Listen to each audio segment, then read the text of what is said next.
Hello mga friends! Sa araw na to, mag-shopping tayo ulit ng groceries dito sa Woolworths. Tingnan mo mga pagkain, sasarap!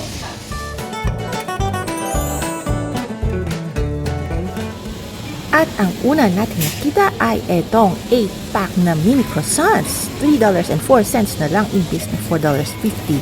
So kunin natin yon. At dahil tayo ay naghahanda para sa baby shower party, kailangan natin ng fruits. Ano ba yung maganda? Blueberries kaya. Yung isang pack ay $2.70. Pwede itong pang fruit platter or pwede rin pang topping sa desserts. Ayan, kuha tayo ng isang pack. Next up is mga sibuyas na $2.50 ang isang pack. Hindi ito pang topping sa dessert, kung hindi pang gisa-gisa. At kuha rin tayo ng $8.50 na pack ng oranges. 3 kilo yung isang pack. So, pwede nating islice to at ilagay din sa fruit platter.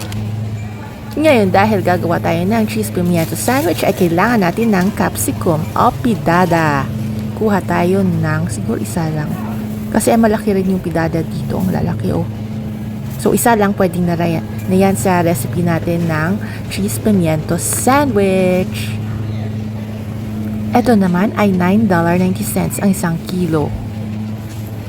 Kuha din tayo ng celery para sa ating veg platter naman.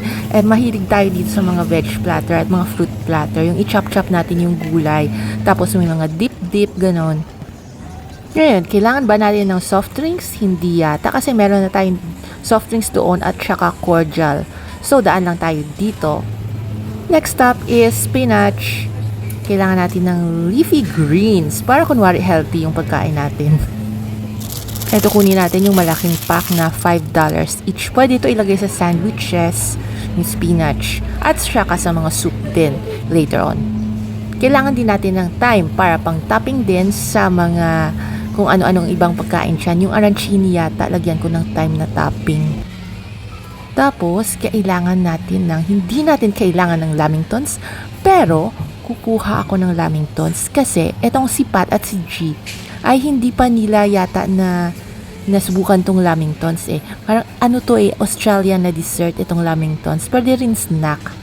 So, kukuha tayo ng isang pack para matikman din nila itong sikat na Australian na pagkain na ito at saka pangdagdag ding pagkain sa baby shower party natin. So, kukuha tayo ng isang pack.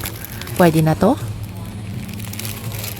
Parang cake to siya na may coat na chocolate tapos may additional coat na parang mga coconut na grated coconut na maliliit. Yan, Lamington fingers. Ito ay $3.50 yata. Isang pack. Okay na yan kasi maraming tayong ibang pagkain sa menu natin. At bibili din tayo ng butter. Kailangan natin ng butter para sa cake. Pang icing sa cake, buttercream icing. Kasi gagawa din ako ng cake para sa baby shower party. So, kuha tayo ng maliit pa yung kukunin natin. Hindi, ito na. Ito na yung maliit na. Maliit lang. Sige, pwede na to. Tapos, kailangan natin ng cream cheese para sa ating gagawa sana ako ng parang sandwich sa croissant yung may strawberry slices na sandwich. May strawberries dun sa fridge sa bahay. Yun na yung gagamitin ko. So, kailangan natin ng cream cheese. Nako, grabe. Ang dami kong sandwiches na pinaplano sa mind ko. Magagawa ko kaya lahat? Stop by muna tayo dito sa mga chocolates. Hindi natin lulutuin ito, pero pwede ito pang prizes sa mga games natin sa baby shower, diba? At yung iba heavily discounted pa. So dito tayo bibili ng mga discounted na mga chocolates. Ito, yung Dairy Lee na chocolates, $3 ang isang bar. Ilan kayang kunin natin? Siguro dalawa ba? Isa, dalawa? Dalawa na lang yata. Dalawa na lang siguro para kasi more than one yung games natin So, dalawa. Ayan, masarap ito. Uy, ano to? Bago to sa paningin ko Ano to? Treatos? Masubukan nga next time. Parang interesting. Tingnan niyo guys, ang daming chocolates dito. Maltesers, M&M's. Nako, makaka-diabetes ka na lang sa kadami ng chocolates dito. Daan lang tayo at maghanap tayo ng iba pang mga kailangan nating mga ingredients para sa lulutuin natin. Eto, caster sugar.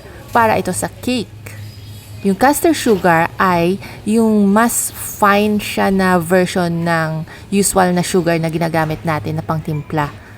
Kailangan ko to sa sa cake, sa icing. Itong caster sugar sa icing ba? Hindi, sa cake. Oo, kasi icing sugar yung ginagamit ko sa icing eh. Ayan, ang daming iba't ibang klaseng sugars din dito, kaloka. Ha? Meron palang raw caster sugar dito? Ngayon ko lang nalaman to ah. Medyo mahal siya, kaya dyan na lang muna siya. Yung isa na lang yung gagamitin ko muna. Okay, at least I know now. Oh, eto pa yung ibang mga sugars dito. Sabi ko sa inyo guys, ang daming iba't ibang klaseng sugars dito. Merong organic raw sugar na lagi natin ginagamit sa everyday natin na pangangailangan ng sugar. Tapos, eto pa yung iba't ibang klaseng CSR pa lang na brand yan ha. Tapos, meron pang iba't ibang mga brands. Meron din palang raw sugar sticks. Pang yan, pang kape, pang hot chocolate, ganon. Ay nako, umalis na nga tayo dito sa mga sugar na ito at maghanap tayo ng iba pang mga kailangan natin para sa party. Ano pa ba? Tingnan nyo guys, half price. Laging may half price dito sa Woolies. Oh, actually, tingnan nga natin kung meron silang mga half price na chocolates ngayon. Kasi malapit na tayong magbakasyon sa Pilipinas. Guys, magbabakasyon ako sa Pilipinas. So, tingnan natin kung anong meron dito ng mga chocolates na naka half price para bilhin na natin pampasalubong. Uy, eto, yung Wagon Wheels ay very Australian to na item. So, dahil naka-half-price siya ngayon, ay bibili ako nito. Tapos, meron din itong Royals na parang malos din to.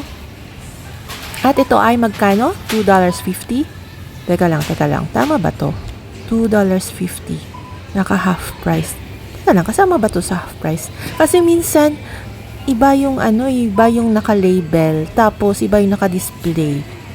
Oo guys, kung minsan naloloko ako dito kasi yung price, ganyan, yung tag ganyan, sabing half price. Tapos yung naka-display na item dyan, hindi pala connected dun sa tag na yon. So, kailangan i-check mo talaga yung tag dyan, yung labels dyan, kung tama ba yung pangalan ng product, ay yun ba yung nasa tag dyan sa shelf na kung ano yung half price. Ganun talagang i-check nyo kasi minsan pagdating nyo dun sa cashier, full price pala yung babayaran nyo kasi hindi pala siya kasali. Anyway guys, since puno na yung cart ko, you know the drill. Bayaran ko na to. See you later. Bye!